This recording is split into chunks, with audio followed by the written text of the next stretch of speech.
Hey, welcome back, everybody. Nolan Kelly here with Jovanni Vidal. We're back talking a little World Cup DFS soccer after some unexpected technical difficulties made us take a couple days off. But what are you going to do? We're going to be back, and I don't think we'll be missing any days for the rest of the World Cup. We will keep better. And Giovanni, you were just telling me we've had some success with your projections as well. We've had a couple winners the last couple days. Yeah, I mean, at least in the Discord, people have posted successful days. Uh, I mean, today just ended, but I personally have at least three. Today will be the third one in a row where it's a significant profit between the DFS and like the bets that I post in the Discord. So can't Awesome. Sounds complain. like Just try to keep those rolling. projections just pay for themselves. We just were yeah, sign up. There's a link below, by the way. 24.95 for the whole World Cup. You can get it for 14.95. Or we've actually got a really good deal going on right now, which is $5 for Platinum Weekly. Use promo code Thanks. It's for the entire site. You probably want to try that out. It ends on I believe on Monday. And essentially, you get a week of platinum for 90% off. Just our way of saying thank you for being loyal DFS watchers and consumers of our content, and we appreciate everyone because we wouldn't be able to do this without you. So promo code Thanks, link is in the description. $5 gets you a week of platinum, gets you access to Giovanni's stats, and then we'll come back with another World Cup offer next week as well. But why don't we get into it here? We got another three gamer. Last one of these or second to last one, I think, before we start getting some more 4 game slates. So let me just pull up the betting odds here. Japan, Costa Rica is early in the morning. First game is going to be Belgium versus Morocco. Belgium plus 105 to win, which is actually pretty low.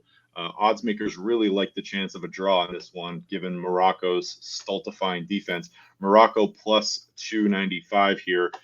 General thoughts on this game? Yeah, I mean, Belgium looked, at least their defense looked very like you had said before, it looked old, but they look staggered also, like, and they can't move. Um, Similar to how Tejan Buchanan gave him trouble in the first match, I think they're gonna have some trouble with Hakim Ziyech uh, from Chelsea and the wingman on Morocco. And the Morocco defense does play. Uh, they play back and they'll counter with it. So I think the odds are about right. I do think that Belgium at least will find the back of the net. They have a lot of offensive talent still. De Bruyne can't be ignored. Michi Batshuayi has done really well filling in for Romelu Lukaku. Well, Um, let's get into some specific plays here. So we yep. got Morocco. We have two players projected at pretty decent values. I should say actually really just one, which is Ashraf Hakimi, 6,100 defender. There are a few defenders I think we're probably going to like on this slate, and then Hakim Ziyech as well, 7,400, a little more expensive. I would say probably a contrarian option at that price, but he's not so expensive that you can't get to him and get some other top plays. How are you approaching this Morocco team? What are you going to be doing, or how many of these guys are you going to be getting to? I wouldn't go more than two of the Morocco players. Again, I think Belgium's going to score, so I'm not interested in their goalkeeper, though he projects well. He will see some shot volumes, but it's Hakimi. I think is great because open play, crossing volume, and when they sit back, he does well to draw or to get a lot of tackle one and interceptions. So he is the preferred option for me, and his price tag is fair enough. Ziyech is like a GPP pivot off of one of the other set piece takers from the other games. Yeah, that makes total sense. And that I think your point there about what was I going to say? I lost my train of thought there. But Morocco, yeah, Ziyech should be taking some free kicks, corners as well. So definitely some upside with those two. And yeah, it probably this like Morocco likes to park the bus too. They're a really good defensive side. So are you expecting maybe is it a little bit more of a low scoring game on the Belgium side, or are you still targeting these guys? No, from the Belgium side, Kevin De Bruyne, I have no issues with. His price tag is still a little high, uh, but I can see them still scoring a goal. My model projected them for only 1.2 goals. So it's really hard to like try to go more than 3 players from it. I think I would stick to either a one-off from it or a two-man stack. My one-off option mainly like from GPP would be Batshuayi. He has the shot volume and he has the speed to break through, uh, regardless of how deep the Morocco line sits back. And for cash, it would be De Bruyne. He has the crossing volume and the created chance rates on both DraftKings and FanDuel. And Michy Batshuayi got about 70, I think 75, 80 minutes or something that game. So he's probably going to get a pretty good, solid run there. They did, sub a fair amount, I believe. Tielemans came off, Carrasco, and Hazard as well. But Hazard played, I think, a little bit more than what we thought he would. So, he's probably at least his ownership, I think, after that game, I don't know where it's going to be at. 4,600, his price actually went down. He does not look, he's obviously not that in Hazard of old, and he just looked very ineffectual against Canada. What are you doing with him? I have no interest in him. It's like pretty much after warmups, he looked like he was laboring in the game. Because you can't project his minutes, and even as the sims go, it projects him for a 90-minute run, and his metrics don't grade out well, even at the 90-minute run. So Batshuayi also had enough chances. I think the change was not because of him. It was because their defense was giving up. They were under a lot of pressure from Canada, so they did it more to for more defensive purposes, I think, than Batshuayi. I have no issues with his time, especially if it's 0-0, that he's going to stay on as long as they need him to find the back of the net. Yeah, it makes sense. And I think it seems like if someone's going to get a goal in this game, I think we could be looking at a pretty defensive matchup here. Yeah. So I'm guessing a lot of people will think that, and then Batshuayi probably won't get a lot of ownership, but just my take as well. And then obviously, De Bruyne. I don't really have a lot of the other guys, so I think Timothy Castagne is probably decent at 4,300, but he's there. I think there are probably better options in the slate. Yeah, and Castagne is the defender, so the defense has a solid amount of options today. Perfect. Let's get into the game we were all waiting for. We've been waiting the entire World Cup for. Croatia versus Canada. Canada looked, if you watch that game, they were robbed. They were absolutely robbed in that game. They looked amazing. And I not my wildest dreams did I expect Canada to come out and dominate Belgium for 45 minutes, and that's exactly what happened. So I don't really know what to expect here. If you've heard the news as well, John Herdman said F Croatia, and they're using that as bulletin board material to rev them up. And if someone said that about my country, I would probably be a little bit irritated as well. So there's some possibility that Croatia comes out flying here. But generally speaking, I think it's kind of a similar situation to Belgium, where we have a little bit of an aging squad, or at least some aging stars on this Croatian team, and Canada looks really good. Do you think that repeats itself this time? Yeah, I mean I think the Canada players grade out really well from the model standpoint, and it without the stats to back it up. If you just see the game flow, Canada has the speed to break through Croatia, just like they did do it against Belgium. It was Thibaut Courtois that just kept and the refs. Stopping. Let's give a little credit to the refs for stopping Canada as well. Yeah, well, that's been happening all over during the World Cup. No, but Croatia is they're very slower paced, and I think that that's going to help Canada. I think they're going to feel more confident to actually press more and go after the win. I do like Tajon Buchanan, just like the previous slate. His speed is very hard for any team to keep under control. Let's stick to Croatia. We'll move over to Canada after. Okay. No, you're good. What do you like here on the Croatian side? So we got Luka Modric, 7,700, grades out as a decent value, I'd say. Borna Sosa, 5,900, 11.39 points on DraftKings, 1.93 on the value scale, which is creeping towards that magical 2 mark. And then up front, it looks like a lot of these guys are kind of overpriced. Ivan Perisic plays up pretty up front. they're all kind of expensive, and I don't know, like they kind of look like contrarian plays. What are you doing with this Croatian lineup? It would be for me Sosa, just because he's going to be on Buchanan's side. I think he's going to get a lot of opportunity for interceptions for one tackles, and historically, whenever they've played teams that take over a time of possession or at least run at him, it does help him build the defensive metrics. So his price tag is fine for me. Modric, I think he has the set piece, so he does have a floor, but I'm not really on the Croatia side. I prefer the Canada side, and I think Canada is going to make this game very hard for them. Oh, I love it. That's what I wanted to hear. Let's talk a little bit about this Canadian side. You mentioned Tejan Buchanan. He looked electric, and they had him up front playing pretty high up on the pitch as well. I can't remember what side they had him on, but he was basically playing. He was creating a lot off the flanks as well. And then halfway through the game, they moved him into a more central position as well. So at that price tag, I think he's definitely got some offensive upside. Alphonso Davies' price point has dropped about 1,100 off of the last game. And Jonathan David pretty cheap as well. I would not be surprised if the Canadians did come back with a 2-striker tomorrow with Kyle Larin in. Keep an eye out for that when you build your lineups, because he looked really good, and it just added an extra dimension to Canada's attack.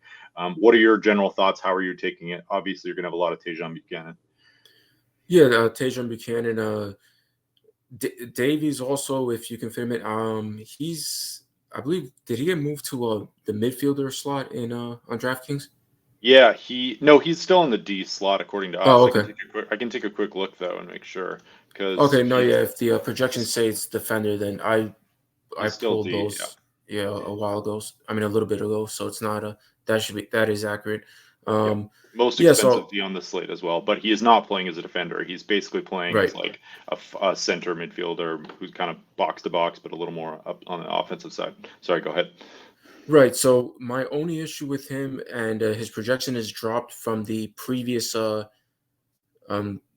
previous match against Belgium, because he's not he's been giving up some of the direct free kicks, or sorry, the indirect free kicks, longer range from distance, free kicks like for deliveries. It's been I can't pronounce his name. Steven is, Eustachio. yeah, yeah. That's terrible with his name. He's been taking him. So I still can't pay the price for Alfonso Davies. He's fine in GPP, absolutely, but to me, Buchanan at least is mirroring the shot volume, and he's done it. He was doing it in the Gold Cup too, even though Davies, I believe, was out during the Gold Cup, if I remember correctly.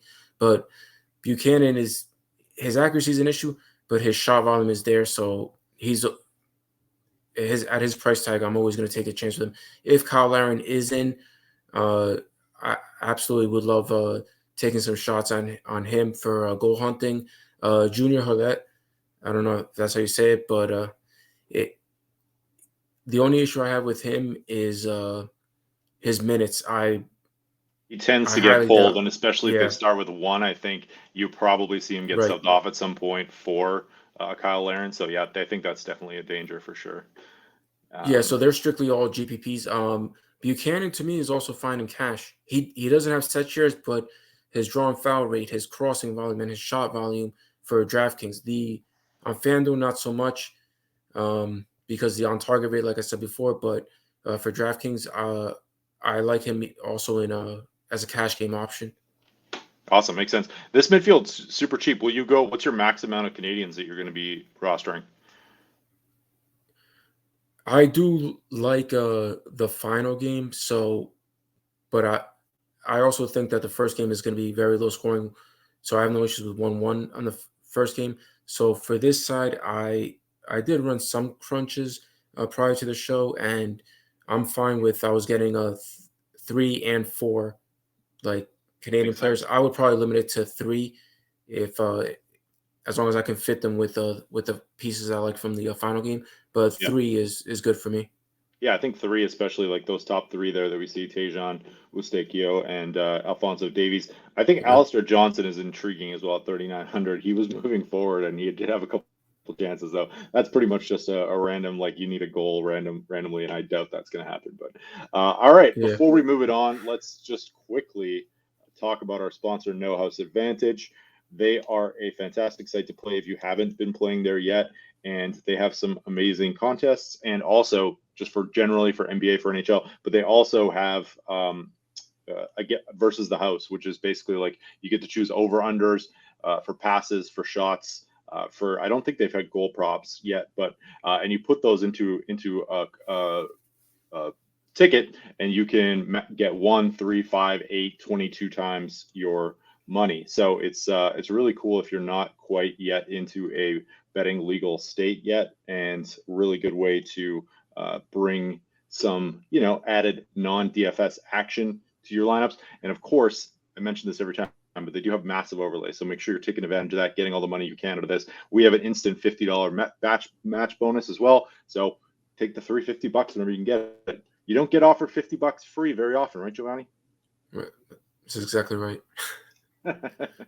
So take it. Link is in the description, as well as the link to what I mentioned earlier, the thanks promo. We appreciate you guys, and feel free to take advantage of that and get a week free for just $5. So all right, let's move it on to we saved the best for last. Spain versus Germany. I'm going to pull up our projections here. Give me your general thoughts on this game, because Spain, coming off just a 7-0 drubbing of Costa Rica, they just looked fluid and unstoppable in attack. But it's hard to say if that was partly Costa Rica. Germany looked about as bad as I think you and I expected, and we were both on Japan that game. So, how are you expecting this to play out? The 7 goals was on Costa Rica because they looked like they didn't even get the memo that the World Cup started. But Spain, they pass people to death, and they do have a wide range of players that are not afraid to shoot, which is a little different than the previous Spain teams. Germany has issues in that midfield from a defensive perspective, and their defenders are really letting Manuel Neuer down. So it's for me, I'm on Spain's side, and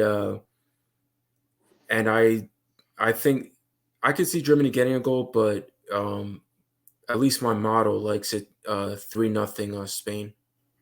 3-0 Spain. Nice. Yeah. Yeah, I think the public will be on there as well. So keep that in mind as you're building lineups. Like, Germany might be a nice contrarian play if you do opt for that, but it's really hard to kind of figure out where to go with these guys because they're not really well priced. So pretty much any German you're going to take here, especially in the forward ranks, is a pay up to be contrarian spot, especially with how much playing time they're getting. So, I'm guessing that they won't be super high owned. But at the top, we have David Raum, RB Leipzig, defender, 2.53 value, 13.67 points, 5,400 salary on DraftKings. Seems like one of, if not the best D played on the slate. How much are you going to get to him? He would be the only German player that I get to, because similar with Hakimi. I mean, if the game flow goes where Spain is controlling a lot of the possession, then Raum at least gets the opportunity from defensive metrics. Again, interceptions, 1 tackles, and he takes a fair amount of open play crossing volumes too, which if any of his defenders and offensive players, which he has the size advantage there with like Rudiger even pushing up when they need him to, and what's his name, Thomas Muller. So they can connect, and regardless of whether it's on target or not, it's a scoring metric for Room.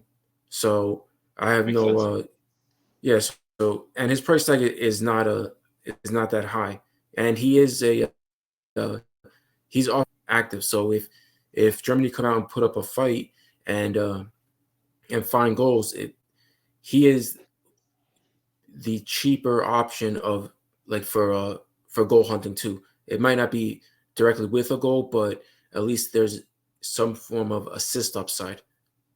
Makes sense. Yeah, and I think I'm guessing that a lot of people in GPPs will approach it that way and probably fade most of Germany and take him because he's going to be pretty highly valued. But you can get Contrarian. Kimmich's price has gone way down. Everyone's prices are down, which makes a lot of sense. Obviously, they're not playing Japan; they're playing Spain. Okay, Gundogan does score a penalty kick against Japan. And he is always live for that option. And I do think like if he's going to be low owned, he makes a good play in GPPs. But I'm also a little bit worried about this German attack. They subbed off like everyone basically in the 60th, 70th minute, and it was even while they were winning, I believe. So, or it was while they were winning, they subbed off Gundogan and Muller, and then it was tied, and they still subbed off Kai Havertz. So I'm not sure how much run a lot of these attacking options are going to get. And unlike Spain, it's not like an embarrassment of riches. It's like they're just sort of kind of unhappy with how things are going. So not an overly exciting proposition getting to these guys. Agreed. Yeah, no, and the as far as if you want to take a goal hunting option, yeah, if you want to take a goal hunting option, at least then it would be Gundogan, mainly because he is going to shoot regardless. He did it against Japan. He's not going to have as many chances, but he's going to take him when he gets it. So, and his price is low enough, whereas the spread for the high price of like a Musiala or Havertz, if he does end up starting, or Serge Gnabry, I don't think they're going to get enough volume to pay off their prices, and they don't grade out well. So I'd rather go to different spots on the slate. Makes sense. Germany plus 200 to win this game, by the way. Spain plus 130.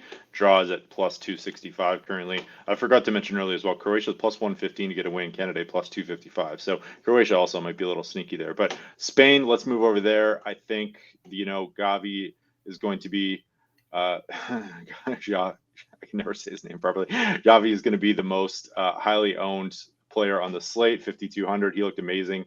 And Jordi Alba as well, 5,600. And then you've got a bunch of attacking options that's similar to what happened, I think, with Germany, where you're going to see guys getting subbed on and off. We had some unexpected starters last game. Who was it that we had?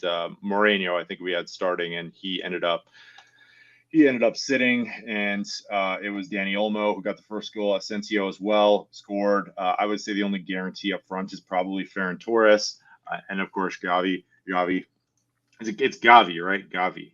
I always want to say Javi because of Javi Hernandez, but no, yeah, Gavi. And so what are we doing here? Like Gavi's going to be 50, 60, 70% off. It's going to be really high, right? Yeah, and the price tag is still low enough where it doesn't matter what the ownership is. I'm just going to play him in the midfield, and it was Alvaro Morata that came off the bench. I think that Bill scored. Yeah, and but I don't see why they would change the starting lineup, and so it's interesting because Olma and Torres split like in direct sets, and then Torres ended up taking the penalty kick, which if Morata's not there, he will be doing. So I think Gavi and Jordi Alba are I'll get to as much as I can, and then just mix and match one of Torres, Olma, or Asensio, because they came off. Well, Asensio came off, and Olma and Torres stayed on for like a good amount because Olma actually assisted, I believe, the final goal by Morata.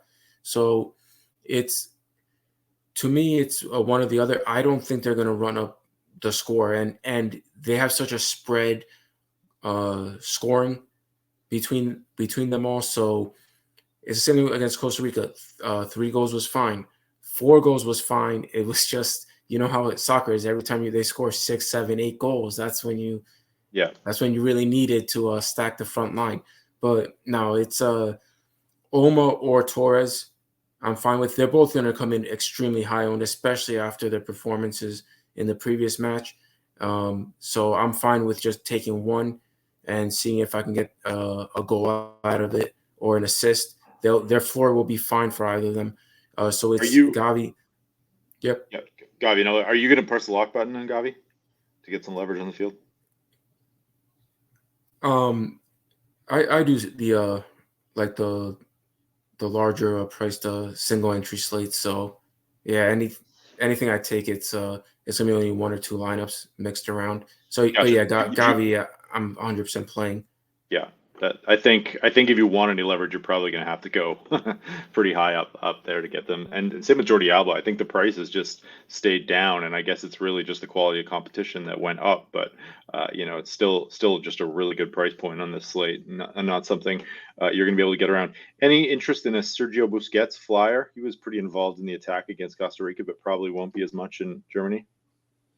No, I think he just benefited from a side that couldn't do anything. That was just pinned back. Right. And Busquets, I'd be concerned about the committed fouls when he has to take on a more pressing attack coming the other way. He's usually drops back. I know Pedri's back there too, but Pedri at 4,000 as well, and obviously doesn't project too well for us. no, because I mean, they didn't even do much against Costa Rica, which would have been the time to do anything. Hmm. They're more defensive. Gavi pushes up with the midfield. I mean, from the midfield, he pushes up to the attack with the striker and the two attacking wingers. And then obviously Jordi Alba will push up on the left side, and Cesar Azpilicueta will drop back and play kind of like three man with Rodri and who's the other one? America Laporte. Yeah, cool.